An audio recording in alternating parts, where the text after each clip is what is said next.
Guys, ఈరోజు మీ అందరికీ ఒక ఇంట్రెస్టింగ్ న్యూస్ తీసుకొచ్చాం. అదేంటంటే మన కుక్కట్పల్లిలో ఒక ఏఆర్ స్వింగ్ మిషన్ అనేసి ఉంది. సో లేడీస్ అందరికీ వాళ్ళు వెరైటీ బ్లౌజెస్ కుట్టుకోవాలి, చీర మీదకి మంచి మ్యాచింగ్ ఉండాలి అని అనుకుంటారు కదా. సో కస్టమైజ్ చేసుకోవాలంటే మనకి ఇలాంటి ఒక మిషన్ అయితే ఖచ్చితంగా ఉండాలి. సో మనం ప్రెజెంట్ వచ్చేసి కుక్కట్పల్లి నారాయణ హై స్కూల్ ఆపోజిట్లో ఏఆర్ స్వింగ్ మిషన్ దగ్గర ఉన్నాం.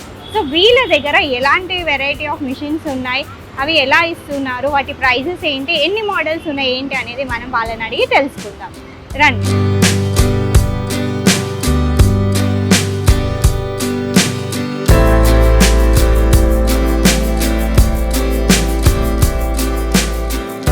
సో ప్రస్తుతం మనం షాప్ లోపలికి అయితే వెళ్ళాము. సో వీళ్ళ దగ్గర ఏమేమి మిషన్స్ ఉన్నాయి ఏంటి అనేది ఒకసారి మనం చూద్దాం. సో చూస్తున్నారు కదా, ఆల్రెడీ కస్టమర్స్ కూడా చాలా మంది ఉన్నారు షాప్లో. సో మనకి ఇక్కడ స్టాక్ అయితే చాలా ఎక్కువగా కనిపిస్తుంది. సో ఇవన్నీ వచ్చేసి మనకి స్టార్టింగ్ మోడల్స్ నుంచి ఉన్నాయి. సో స్టార్టింగ్ మోడల్స్ నుంచి ఇప్పుడు వచ్చిన లేటెస్ట్ మోడల్ వరకు వీళ్ళ షాప్లో అవైలబుల్గా ఉన్నాయి.